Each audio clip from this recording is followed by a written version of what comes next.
নমস্কার বন্ধুরা আজ আমরা ভিডিওটিতে ফর্ম 121 বা 121 নম্বর ফর্ম নিয়ে আলোচনা করব। এই আর্থিক বছর থেকে একটি নতুন ফর্মের সংযোজন করা হয়েছে ইনকাম ট্যাক্স অ্যাক্টে, যেটি হলো ফর্ম 121 বা 121 নম্বর ফর্ম। আগের বছর অবধি আমরা ট্যাক্স এক্সামশন পাওয়ার জন্য 15G বা 15H ফর্ম ব্যবহার করতাম। ব্যাংক বা পোস্ট অফিসে আমাদের ফিক্সড ডিপোজিট বা MIS বা অন্য কোনো ডিপোজিট অ্যাকাউন্টের জন্য।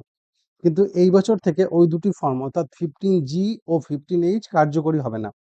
1 এপ্রিল 2026 থেকে আমাদের নতুন যে ফর্মটি ইউজ করতে হবে সেটি হলো ফর্ম 121 বা 121 নম্বর ফর্ম। 60 বছরের নিচে বা 60 বছরের উপরে উভয়ের জন্যই এই ফর্মটি কার্যকরী হবে। তাই বেশি সময় অপচয় না করে চলুন দেখে নিই এই ফর্মটি কীভাবে ফিল আপ ও সাবমিট করতে হবে। আপনারা যদি ফর্ম 121টা দেখে থাকেন তাহলে দেখবেন ফর্ম 121-এর 3টি পেজ রয়েছে। এটি ফার্স্ট পেজ, এটি সেকেন্ড পেজ এবং এটি থার্ড পেজ। সম্পূর্ণ প্রথম পেজ ও দ্বিতীয় পেজের কিছু অংশে পার্ট এটা আমাদের রয়েছে প্রথম পেজ এবং দ্বিতীয় পেজের কিছু পার্টে, অর্থাৎ এত দূর অবধি হচ্ছে পার্ট এ। এরপর স্টার্ট হচ্ছে আমাদের পার্ট বিটা আমাদের সেকেন্ড পেজ থেকে স্টার্ট হচ্ছে। সেকেন্ড পেজ এবং থার্ড পেজ, এই দুটি পেজ নিয়ে হচ্ছে আমাদের পার্ট বি। আপনাদের জন্য সবচেয়ে বেশি গুরুত্বপূর্ণ যে পোর্শন সেটি হচ্ছে পার্ট এ, অর্থাৎ অ্যাকাউন্ট হোল্ডার হিসাবে আপনার জন্য যে পার্টটি সবচেয়ে গুরুত্বপূর্ণ সেটি হলো পার্ট এ। পার্ট বিটি মূলত যে ব্যাংক বা পোস্ট অফিসে আপনার অ্যাকাউন্ট বা এফডি বা MIS রয়েছে তেনারা ফিল আপ করবেন। প্রয়োজন হলে তেনারা যদি বলেন তাহলে আপনি পার্ট বি এর যেগুলো ডিক্লারেন্টের ডিটেলস লাগবে, ডেট অফ বার্থ, সেই ডিটেলসগুলো আপনি ফিল আপ করে দিতে পারেন। তবে পার্ট বিটা আপনার জন্য ম্যান্ডেটরি নয়। এই ফর্মে যেটা 3 নম্বর পেজ অর্থাৎ পেজ থ্রিটাতে আমরা যাবো একবার। থ্রিতে লাস্টের যে পোর্শন আছে, লাস্টের পোর্শনে এই ফর্মটা কিভাবে ফিল আপ করতে হবে তার পুরো ডিটেলস দেওয়া আছে। এখানে ইনস্ট্রাকশন দেওয়া আছে যে ফর্মটা ফিল আপ কীভাবে করবেন। এবার যদি আমরা পার্ট এতে যাই, পার্ট এতে আমরা দেখবো পার্ট এতে মেনলি আমাদের 3টি পোর্শন রয়েছে, 3টি সাব পার্ট রয়েছে। একটা হচ্ছে declarant details of the declarant, details of income এবং ডিক্লারেশন পার্ট। যেমন বললাম যদি আমরা এই ফর্মটার 121-এর স্ট্রাকচার দেখি তাহলে ফর্ম 121-এর দুটো পার্ট, একটি হচ্ছে পার্ট এ এবং দ্বিতীয় পার্ট হচ্ছে পার্ট বি। পার্ট এতে 3টি সাব পার্ট আছে। ডিটেলস অফ ডিক্লারেন্টের মধ্যে আপনার নাম, আপনার address, PAN card number, status, residential status, date of birth ইত্যাদি ডেটা রয়েছে। এছাড়াও ডিটেলস অফ ইনকামে আপনার nature of income, estimated income এগুলো দিতে হবে। এবং লাস্টের যে পার্টটি রয়েছে পার্ট এর, সেটা হচ্ছে ডিক্লারেশন বাই দ্য ডিক্লারেন্ট। ওখানে আপনার সিগনেচার এবং কিছু ডিক্লারেশন আপনাকে দিতে হবে। আর যেটা পার্ট বি রয়েছে সেই পার্ট বিটা মেনলি হচ্ছে যে ব্যাংক বা পোস্ট অফিসে আপনার অ্যাকাউন্ট রয়েছে তেনারা ফিল আপ করবেন। যেমন সেক্ষেত্রে তাদের প্যান নাম্বার, নেম, অ্যাড্রেস, আপনি যে ডিক্লারেশন দিয়েছেন সেই ডিক্লারেন্টের ডিটেলস, কি ডিক্লারেশন দিয়েছেন তার ডিটেলস, এবং লাস্টে যে পোর্শনটা রয়েছে পার্ট বি সেটা হচ্ছে declaration by the person responsible for paying income, অর্থাৎ যেখানে ব্যাংক বা পোস্ট অফিসের যিনি স্টাফ আছেন, যিনি ডেজিগনেটেড স্টাফ আছেন, তিনি সেখানে সিগনেচার করবেন এবং ডিক্লারেশন দেবেন। পার্ট বি এ আপনার কিন্তু কোনো সিগনেচারের পোর্শন নেই। আপনাকে আরেকবার পার্ট বিটা আমরা দেখিয়ে দিই। আমাদের পার্ট বিটাতে প্রথমে হচ্ছে details of the person responsible for paying income, অর্থাৎ ব্যাংক বা পোস্ট অফিসের ডিটেলস, ওনাদের নিজেদের ডিটেলস। এরপর হচ্ছে details of declarant and the declaration received, অর্থাৎ আপনি পার্ট এতে কি ডিক্লারেশন দিয়েছেন সেটা ডিটেলস। এবং থার্ড পার্টে রয়েছে ডিক্লারেশন। এই ডিক্লারেশন কিন্তু আপনার ডিক্লারেশন নয়, ডিক্লারেশনটা হচ্ছে ব্যাংক বা পোস্ট অফিসের যিনি ডেজিগনেটেড স্টাফ আছেন তার ডিক্লারেশন। এরপর আমরা আসি যে ফর্ম 121 বা 121 নম্বর ফর্ম ফিল আপ করার জন্য আমাদের কি কি ডকুমেন্টসের দরকার পড়বে। প্রথম যেটি সব থেকে জরুরি ডকুমেন্ট সেটা হচ্ছে প্যান কার্ড অফ দ্য ডিক্লারেন্ট, অর্থাৎ আপনার প্যান কার্ড।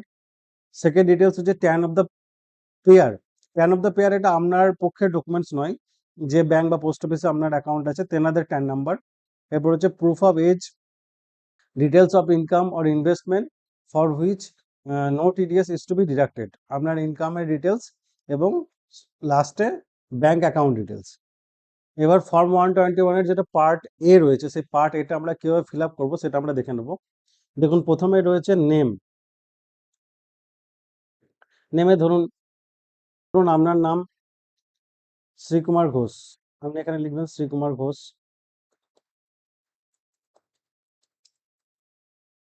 অর্থাৎ আপনার first name, middle name, last name পুরোটাই এই কলামে হবে। এরপর আছে দেখুন অ্যাড্রেস।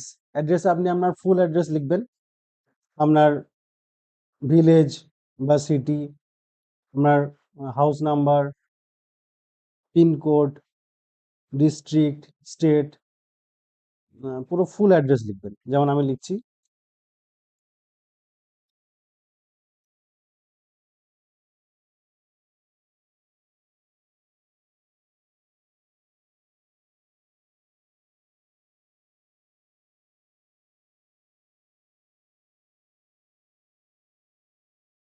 এরপর আমরা চলে আসবো পার্মানেন্ট অ্যাকাউন্ট নাম্বার। এখানে আপনার প্যান নাম্বার, আপনি আপনার প্যান কার্ড থেকে দেখে প্যান নাম্বারটা লিখুন।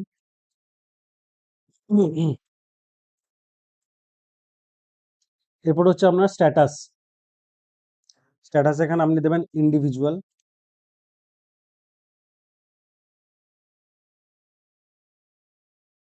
ইন্ডিভিজুয়াল ছাড়া যদি আপনার স্ট্যাটাস অন্য কিছু হয়, যেরকম এইচইউএফ বা ট্রাস্ট হয়, তাহলে সেক্ষেত্রে আপনি এইচইউএফ বা ট্রাস্টও দিতে পারেন।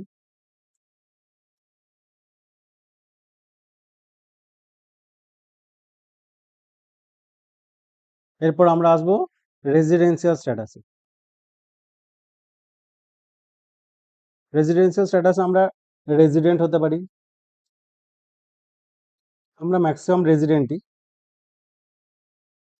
রেজিডেন্সিয়াল স্ট্যাটাস যদি কারোর অন্য কোনো কিছু হয়, যেমন নন রেজিডেন্ট বা resident but not ordinary resident হয়, তাহলে পরে সেক্ষেত্রে তিনি সেভাবে মেনশন করবেন।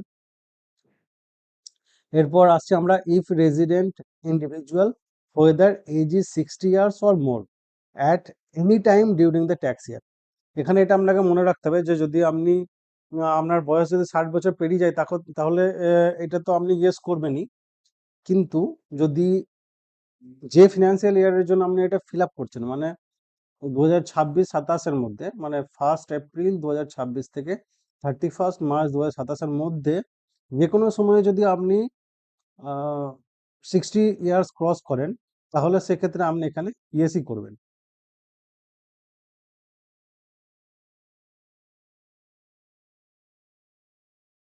এরপর আপনি যদি কোনো মেল আইডি থাকে, মেল আইডিটা মেনশন করবেন। এরপর কন্ট্যাক্ট নাম্বার, কান্ট্রি কোড। এরপর আমরা আসছি কান্ট্রি কোডে। কান্ট্রি কোড আমাদের 91। এরপর আমরা আমাদের মোবাইল নাম্বার লিখব।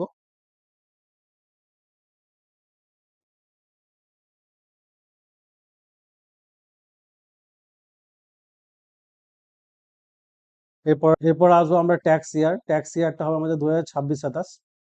এরপর আমাদের নেচার অফ ইনকাম।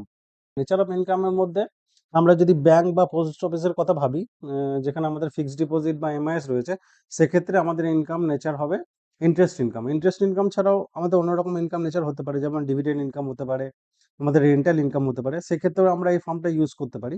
কিন্তু আপাতত ব্যাংক আর পোস্ট অফিসের জন্য আমাদের যেটা ইনকাম সোর্স হবে বা নেচার অফ ইনকাম হবে, সেটা হচ্ছে ইন্টারেস্ট ইনকাম।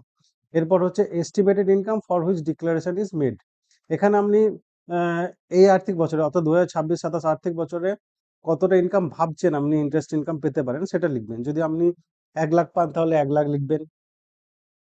যদি আপনি 50,000 পান, 50,000 লিখবেন। আপনার এস্টিমেটেড যেটা ইনকাম থাকবে সেটা এখানে দেবেন।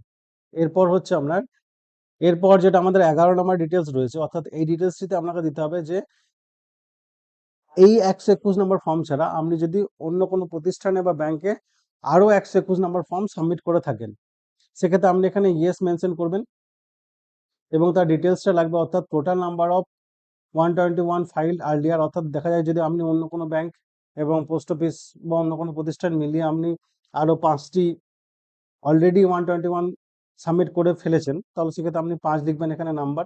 এরপর হচ্ছে সেই 5টা যেটা ফর্ম ফিল আপ করেছেন, সেই 5টার ইন্টারেস্ট অ্যামাউন্ট, অর্থাৎ ইন্ডিভিজুয়াল ওয়াইজ যেটা আপনার 5টা টোটাল যোগ করে যেটা ইন্টারেস্ট অ্যামাউন্ট হয়েছে সেটা লিখবেন। ধরুন এটা ধরলাম আপনি যে আগে যেটা 5টা ফর্ম সাবমিট করেছেন সেই 5টা ফর্মে টোটাল অ্যামাউন্ট হচ্ছে 50,000, সেক্ষেত্রে আপনি 50,000 লিখবেন। এবং 12 নম্বর কলামে যেটা লিখতে হবে সেটা হচ্ছে আপনাকে এই অ্যামাউন্টটা আর এই অ্যামাউন্টটা অ্যাড করে, অর্থাৎ এই যে পার্টিকুলার 121টা আপনি সাবমিট করছেন সেই 121 এর অ্যামাউন্ট এবং আগের যে কটা আপনি 121 এই বছরের জন্য সাবমিট করেছেন অন্য কোনো ব্যাংকে বা পোস্ট অফিসে, তাদের টোটাল অ্যামাউন্ট, অর্থাৎ সেক্ষেত্রে এখানে 1.5 লাখ হয়ে যাবে। আপনি দেখে নেবেন আপনার কতটা হচ্ছে। এর পরবর্তী যেটা আমাদের ডিটেলস রয়েছে সেটা হচ্ছে estimated total income of the tax year including the income mentioned in column number 12। অর্থাৎ যদি আমাদের এই ইন্টারেস্ট ইনকাম ছাড়া অন্য কোনো সোর্স অফ ইনকাম থাকে, যেমন ধরুন বিজনেস ইনকাম হতে পারে বা কোনো স্যালারি ইনকাম হতে পারে, সেক্ষেত্রে আমরা যেটা ট্যাক্সেবল ইনকাম, সেই বিজনেসের আমাদের প্রফিট লস মাইনাস করে যেটা ট্যাক্সেবল ইনকাম হবে, সেক্ষেত্রে যদি কোনো প্রাবধানে যদি ছাড় থাকে তাহলে সেই ক্ষেত্রে সেইটা মাইনাস করার পর সেই নেট ইনকাম যেটা ট্যাক্সেবল, নেট ট্যাক্সেবল ইনকাম এবং এই ইনকামটা, ধরুন আমার নেট ট্যাক্সেবল ইনকাম হচ্ছে 2 লাখ টাকা, আদার কোনো প্রফেশন বা কোনো কিছু আছে, সেক্ষেত্রে 2 লাখ টাকা আমার নেট ট্যাক্সেবল ইনকাম এবং তার সঙ্গে এই 1.5 লাখ টাকা অ্যাড করবো আমি, মানে এখানে আমাকে টোটাল ইনকাম হবে 3.5 লাখ টাকা।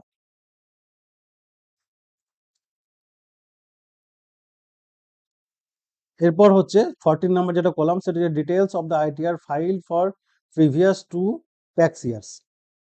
এক্ষেত্রে যদি আপনি আগের 2 বছর যদি আইটিআর ফাইল করে থাকেন তার ডিটেলসটা আপনি দেবেন, যেমন 2024-25 যদি আপনি ট্যাক্স ফাইল করে থাকেন তাহলে পরে সেক্ষেত্রে তার অ্যাকনলেজমেন্ট নাম্বার, রিটার্ন ইনকাম, কত টাকা ইনকাম আপনি ফাইল করেছেন সেই ডিটেলসটা, এবং 2023-24 যদি আপনার কাছে অ্যাভেলেবেল থাকে।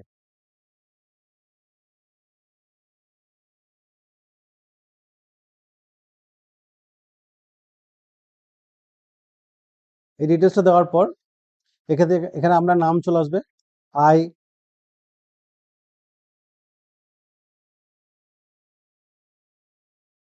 আপনি আপনার নাম লিখবেন। এরপর এখানে আপনার পার্মানেন্ট অ্যাকাউন্ট নাম্বার অর্থাৎ আপনার প্যান নাম্বার চলে আসবে।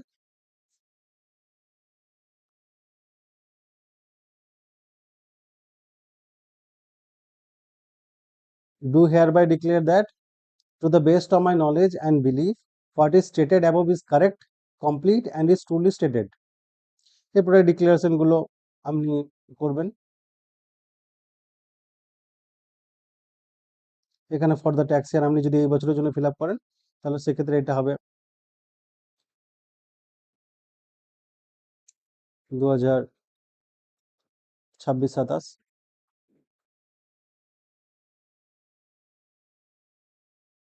এখানে আপনি প্লেস লিখবেন, এখানে আপনি সিগনেচার করবেন, যেখানে সিগনেচার অফ দ্য ডিক্লারেন্ট আছে এখানে আপনি সিগনেচার করবেন, এর উপরে প্লেস লিখবেন, ডেট লিখবেন, ডেট মেনশন করবেন এবং এখানে আপনি আপনার নাম লিখবেন।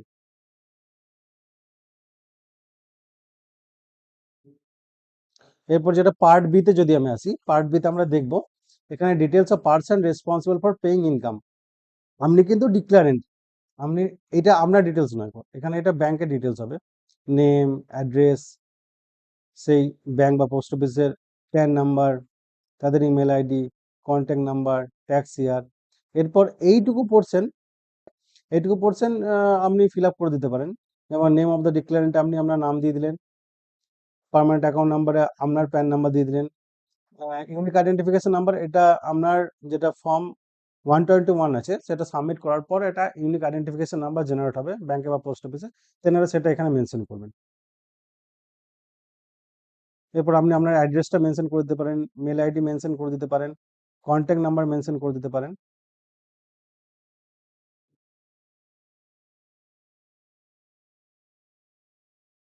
এস্টিমেটেড ইনকাম যেটা আপনি দিয়েছেন সেটা মেনশন করে দেবেন, টোটাল ইনকাম যেটা দিয়েছেন সেটা মেনশন করে দেবেন, aggregate amount of income for which declaration is made during the tax year, অর্থাৎ আপনি উপরে সবগুলো ফর্ম 121-এ যেটা টোটাল ইনকাম দিয়েছেন সেটা এখানে মেনশন করবেন এবং date on which declaration is received, অর্থাৎ আপনি যে ডেটে ডিক্লারেশনটা সাবমিট করেছেন। আর এখানে যেটা ডিক্লারেশন আছে এই ডিক্লারেশনটা হচ্ছে ব্যাংক বা পোস্ট অফিসের ডিক্লারেশন, এটা ওনারা ফিল আপ করবেন। আশা করছি আপনাদেরকে পুরো ফর্ম ফিল আপ কি করে করতে হবে সেটা বোঝাতে পেরেছি। আমাদের ভিডিওটি ভালো লাগলে আমাদের চ্যানেল লাইক এবং সাবস্ক্রাইব করুন আরও এই ধরনের ভিডিও পেতে।